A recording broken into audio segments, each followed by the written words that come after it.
Thank you, everyone. This working? Yes.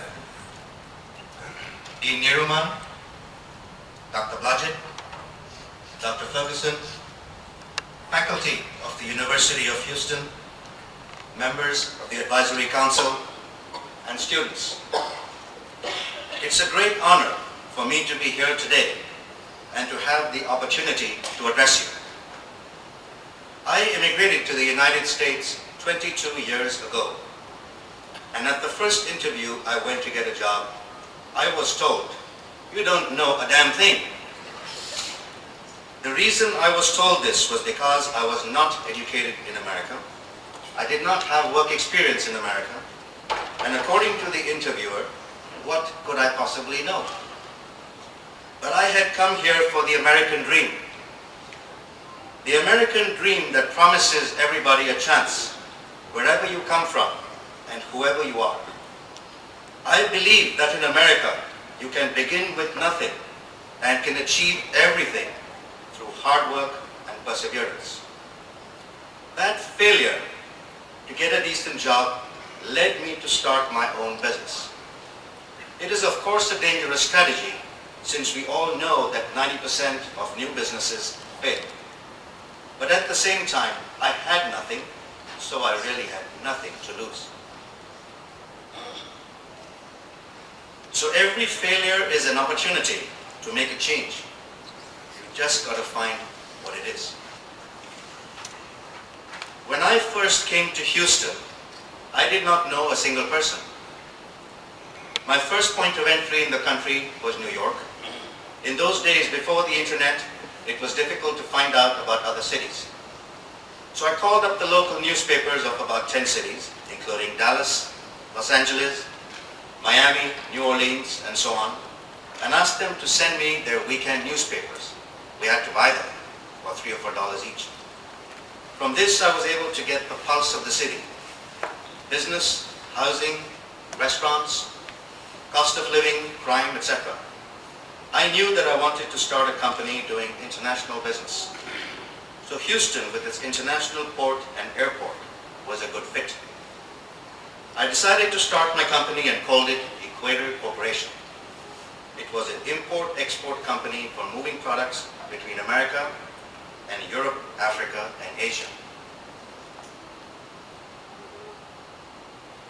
My first office was at the Arena Tower on Highway 59, not too far from here.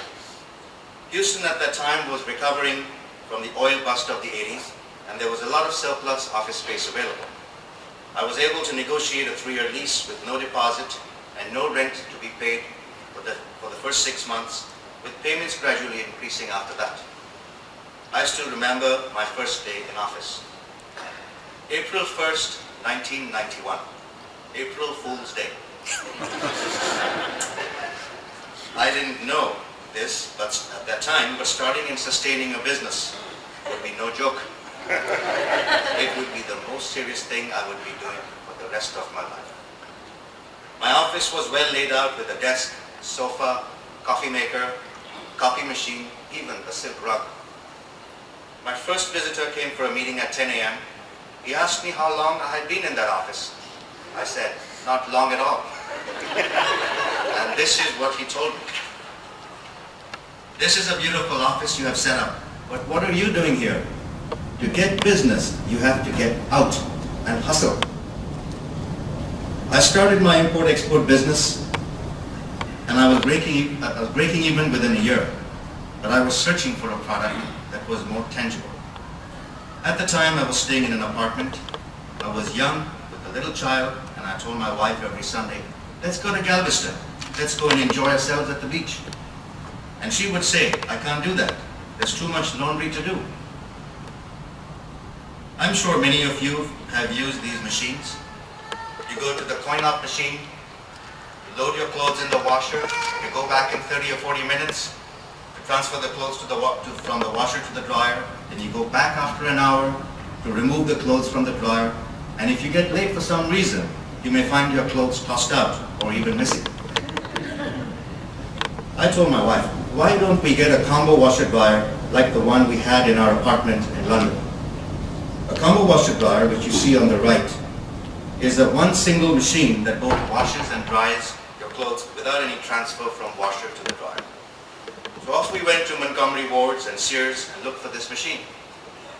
The salespeople looked at us incredulously and said that no such machine existed in the country. This piqued my interest, so I started doing some research on combo washer dryers. Now mind you, I'm not an engineer, I'm a business graduate like all of you, and so this was quite a far stretch to understand the engineering aspects of this. I found that no one was making these over here. So I went to Europe and talked to different manufacturers about what it would entail to do something like this. I finally found a plant in Italy who said that they had the technology to make this to US specifications, voltage, energy requirements, safety, and so on.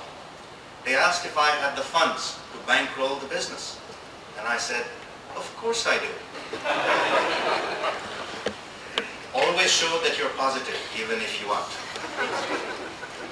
The plant in Italy finally sent me a prototype, and after some tests and due diligence, I was ready with the product. One of my potential customers was a rent-to-own company called Remco. I offered to make the product for them and to earn a commission of 5 to 7%. But the buyer said no. He asked who would be responsible for the service, parts, and warranty. But he said if I could bring the product in and carry some inventory and take care of all these requirements, he would try them out and give me a chance. I asked him what brand did he want on the machine. He said since it was a new concept, any name would do. What about Equator? I went to many banks to get financing, but was not able to get any funds. They asked me for things like credit history, collateral, and a bunch of ratios. I didn't have any of them. In fact, I had just got my social security card.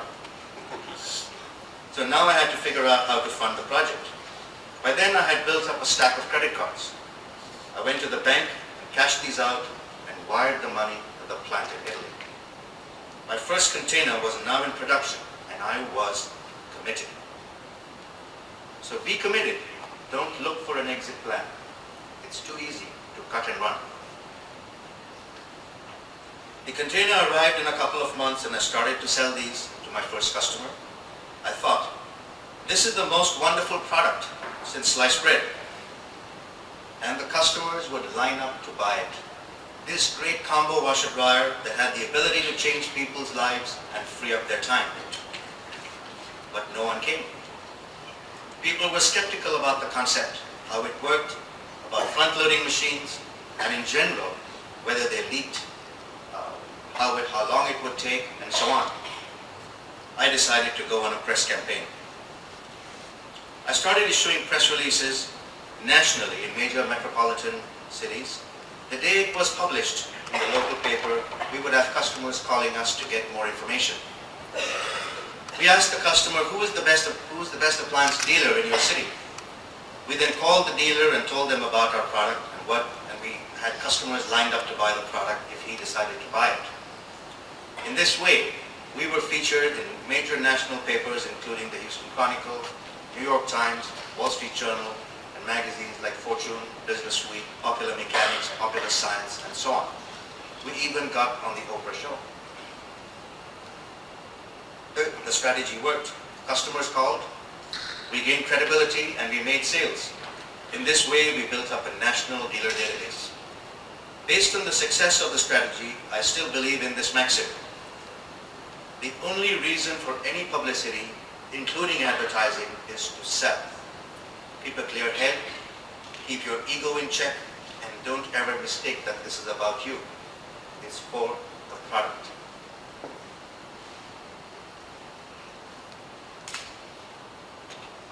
So I built up the company over the next 10 years, from 1992 to 2002. And we were known as the company that specialized in European products.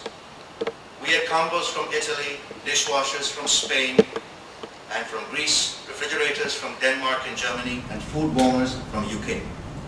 Everything looked rosy and business was expanding steadily.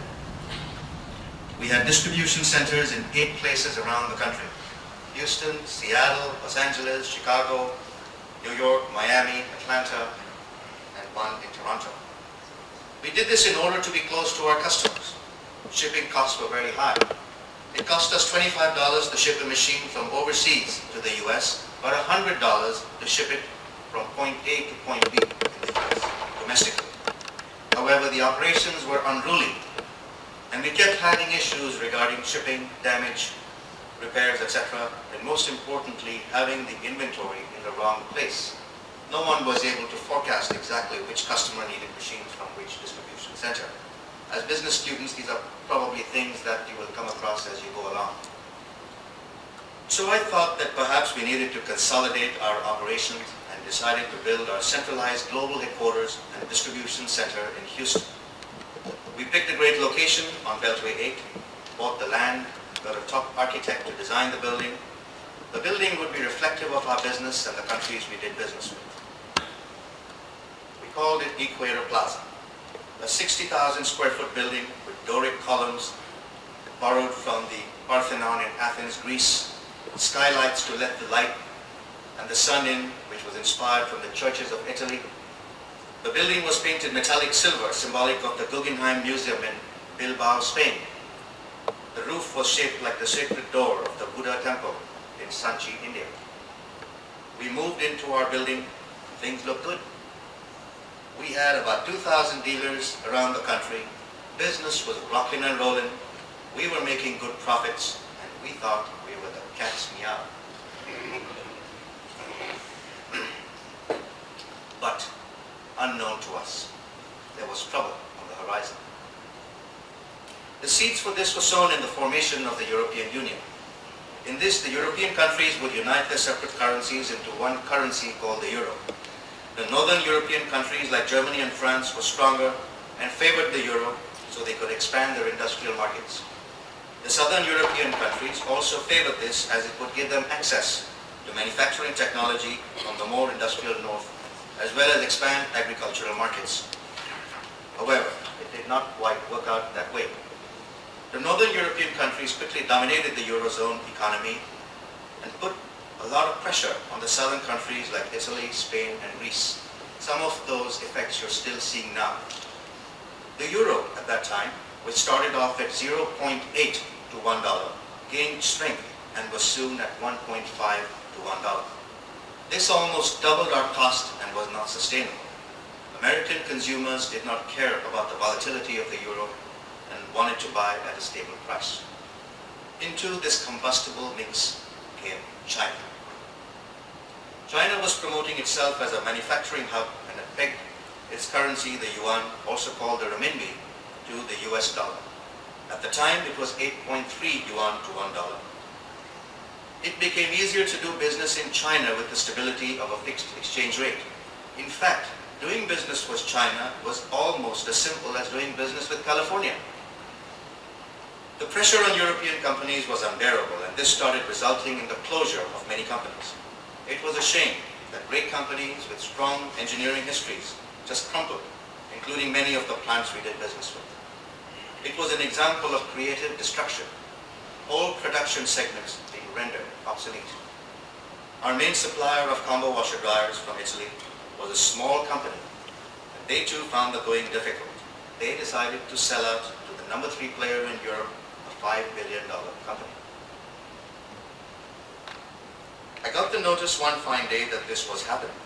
The new company renamed our supplier as Plant Number 23 and fired all the engineers. They changed some manufacturing processes and started shipping us the new model combos. We did not know that the new machines had a fatal flaw. In order to save 30 cents because of the financial pressures, the new engineers had cut out a surge protector in the main electronic module of the machine. This would cause the electronics to fry under certain conditions. We started getting bombarded with customer calls. The machines were malfunctioning and some were catching fire. We sent out replacement modules, and these burnt out as well. Some customers even returned product to their dealer store. In addition, some customers complained to the Better Business Bureau, the Attorney General's office, and we finally got notice that we were under investigation by the Consumer Product Safety Commission. I'm explaining these so you know the history. There are ups and downs in every company. When I heard about the problems that Toyota had a few years ago with their brake problems and their recall, I could empathize with their situation. I had been in exactly the same situation, just that the numbers were different. I'm showing this screen because that's what I was doing internally. It's a very famous painting. It sold for many millions of dollars very recently. From this I learned that something that happens in another part of the world can affect you. You cannot be complacent. You have to have one eye open all the time. Particularly as new graduates going into the international field, it's important to just don't know, but this is one implication of what happened. Anyway, to resolve the problem, we took a two-pronged approach. First, we would take care of each and every customer and dealer in order to keep them satisfied. This meant shipping free replacement parts or free machines, or in some cases even crediting the customer for the purchase price. Second, we would take up the issue with the Italian plant and file a claim. To our surprise, the plant said it was not their problem. And since they had sold us the product FOB Italy, they had no further liability. Very coincidentally, they also informed me that they would be entering the US to market under their own branding. Their plan would be to go on to target our customers and distributors. All of a sudden, our supplier has become our competitor. Many people to this day feel that our supplier supplied us defective product to run us out of the market. We decided to file a lawsuit against the Italian company. It was like David versus Goliath. Since they were based overseas, the first problem would be where to serve them the legal papers. Since by now I knew they would be exhibiting at the same kitchen and bath show in Las Vegas where we were also exhibiting, I carried the lawsuit papers with me. On the opening day of the show, I walked over to their booth and handed over the documents to my old account manager and asked him to sign the receipt. Being a $5 billion company, they reacted with alarm and hired the top law firm in Houston, Fulbright and Jaworski. My attorney was an independent guy operating in a small office. It was a landmark case with international implications. On one hand, you had a plant that made product with their basic technology, but with our branding. They claimed that they sold products to about 100 countries around the world. How could products only have problems in the US? Fulbright's attorney visited our office and we showed him the thousands of burned out machines. He told his client that they had done us wrong, and this is not the way to do business. The settlement in our favor helped us take care of customer claims, service bills, and repair some of the brand equity that had been damaged.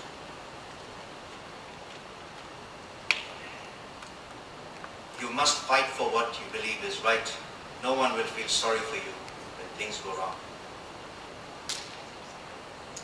I now decided that enough was enough. From now on, I would control my own destiny. I already had the means of distribution, but now I wanted to control the means of manufacture. I had depended on others to make my products, and this is how I got burned, literally. I decided to make a fresh start in China. I flew there for a trade show and met some manufacturers. I offered to visit them and decided to set up a joint venture called Mei Ling, one of the top companies in the country. The land was purchased, buildings erected, and production started.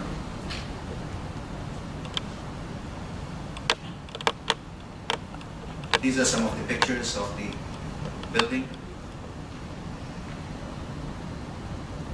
We also decided to start a back office in India at that time to carry out our service and support and our level 2 customer service operation that carried out in a city called Pune. By 2007, most of our products were being made in China and the closest port of entry was Los Angeles. From there, the containers would be put on a train and shipped by rail to Houston. This doubled the cost of shipping and also increased the time by 2 weeks. If we use the Panama Canal route, it would cost less but take even more time. Now our headquarter building and distribution center was becoming an expensive overhead. I decided that we should sell the building and set up new facilities in Los Angeles and New York. the closest ocean points of entry from China and Europe. Since the last few years, the competition in our field has been increasing. Having pioneered the market category called combo washer dryers, we found ourselves facing competition from giant multinationals like LG, Haier, and our old suppliers from Italy and many more. Even though we now had multiple brands for different market segments, we had lost market share, and I was looking for a comeback. The same technology had been in production with only minor incremental changes for many years. I decided to refresh myself and spend longer time in the plant in China. Why China?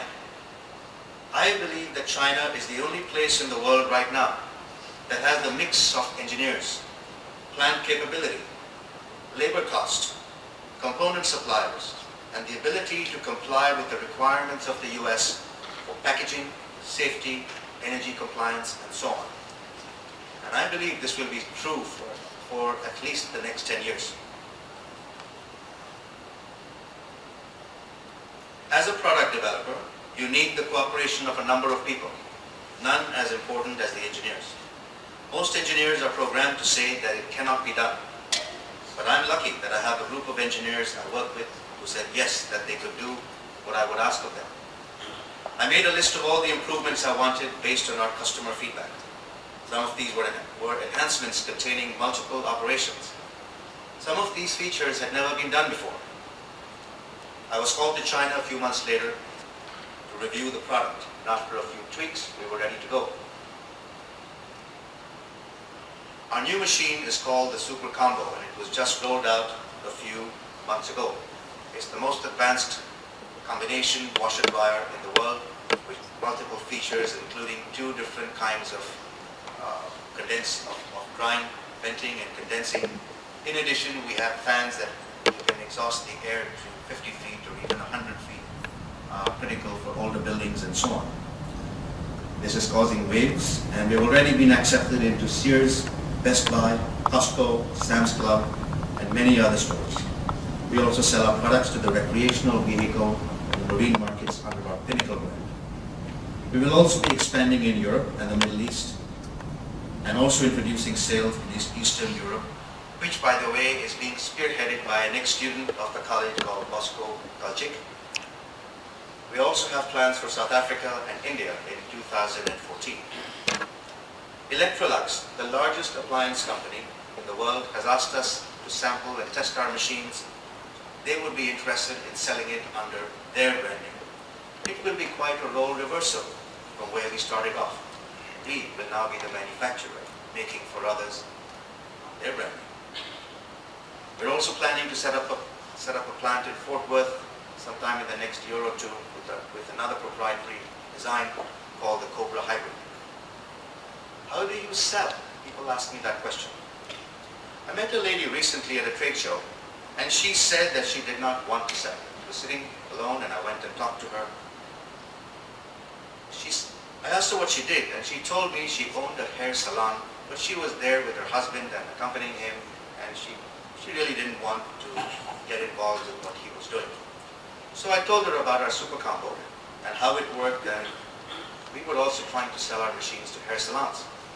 She jumped up and said she would love to help me do that. I told her that I was now confused, since just a few minutes ago she had told me that she did not like to sell. From this I can conclude the following. 1. In order to sell, you must love the product or service you are selling. And I know many of you are being recruited, and I think this is a tie-in with the recruiters, also to have it 2 ways. You must love the product or service. 2nd, you must have the patience to listen. This, which means to say, if you're selling a product, you must have the patience to listen. Many times I go to a meeting and my sales rep is doing all the talking to the buyer, and the buyer is listening, and the buyer is trying to say something, and the sales rep is just talking a lot, and I put my hand up and I said, wait, I want to listen to what the other person is saying. And the buyer tells me his concern, and I understand what he's trying to say. And in most cases, it's quite reasonable and quite simple. Number 3, the customer is always right. When I make a presentation to a large company like Sears or Best Buy, I have to sign a 100-page compliance agreement. I'm not going to sit there and negotiate. They're a $100 billion company. I have no right to negotiate. They've already been through their lawyers and they know what they want. I go straight to the last page and I sign it. I don't even read it. It's as simple as that. And I give it to my people in my team and say, read the 100 pages and let's comply. There's no negotiation. That's it. It's very simple to sell. You know. Just as an aside, when I started doing business in China, there were agreements, and I sent this to my attorney, and he said, it was nuts, how could I ever sign an agreement like this? I said, I'm going to China, I'm signing an agreement. There's no way I'm going to negotiate.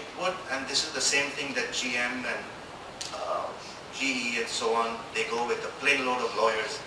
You can't win if the other party doesn't want you to win.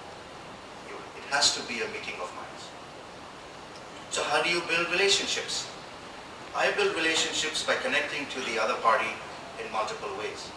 And I'm saying this because one of the points was pointed out about coming from an international background and being being a minority here in the US. And so I'll tell you how I do it. I build relationships in multiple ways. One simple way is to put yourself in the other party's hands. When I travel, I ask my counterparts on the other side to do my hotel bookings. And this is whether in the US or even overseas. They're only too happy to oblige. They know the local hotels, their favorite eating places. They know they are responsible for my pickup and drop-off and so on. My fate is in their hands, and they get the feeling of responsibility for me.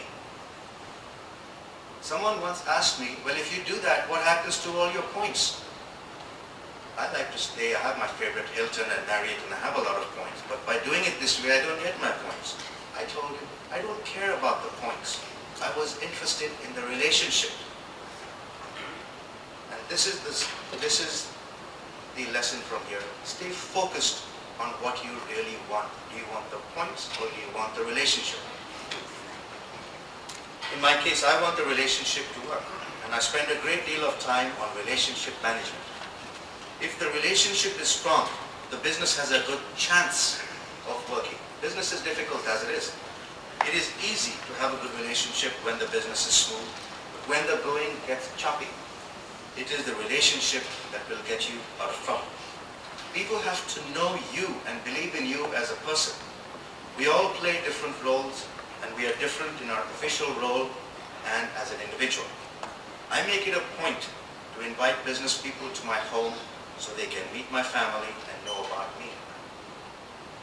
I cook for them over a barbecue, and they get to know me as a person. I find it gives them confidence about me and my values. How hard do I work? One would think that if I'm a president of a company, I have a lot of people to do all my work. But no, I work 24/7. I stop for meals, sleep, family, and sport. Our suppliers overseas are working around the clock in different time zones. I send an email, I get a response in 4 hours. Our company operates the same way. There is no excuse to not reply to someone promptly. In fact, in our company, we have a rule that we must reply to a customer the same day. We also follow the one-stop strategy. When a customer calls, we do not treat him or her like a soccer ball and kick him to someone else in the company. We have customer relation managers. The same person takes care of the customer and is a one-point contact for sales, reorders, parts, customer service, and also collections. There is accountability and responsibility by each person. Of course, you can imagine they have to be very well rounded in order to be able to perform multiple tasks.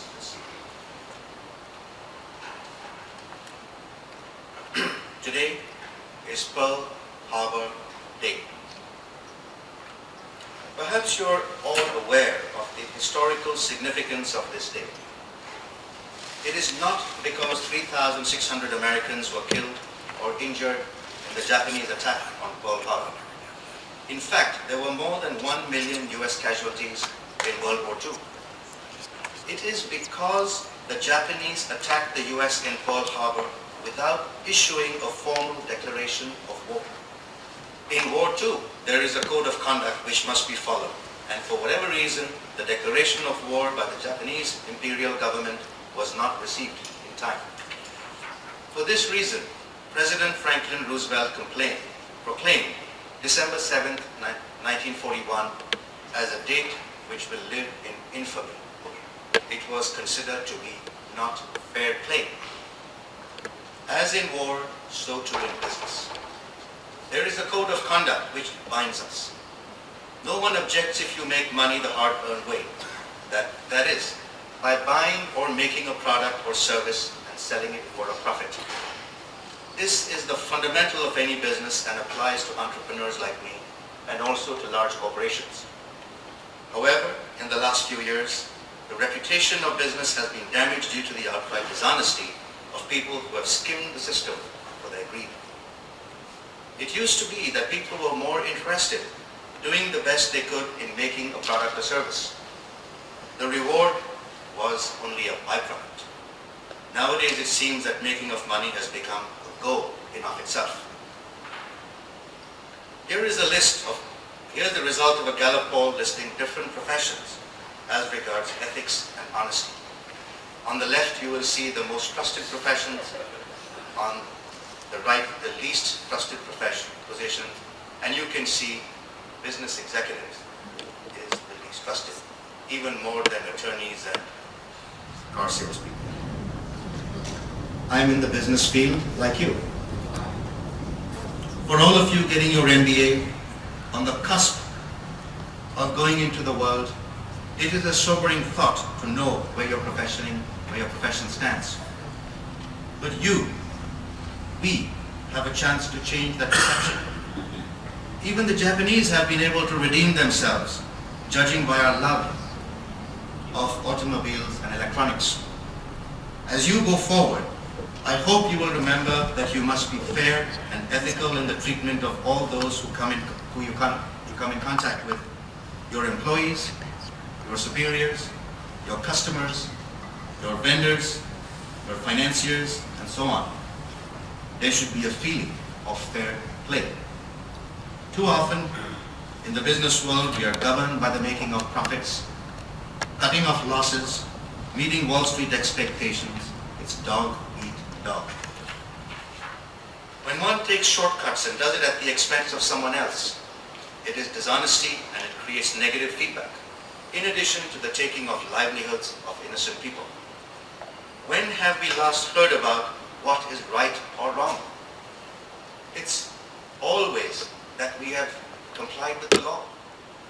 It is time to change that and to have the business profession gain more respect. The art of creating something out of nothing and the making of profit is noble. It creates jobs and contributes to the economic cycle and is something to be proud of. It's not about money. It's about making the best product or service. It's standing behind what you do. It's about being the best you can be for your customers. At the end of the day, my first interviewer was right. I still don't know a damn thing.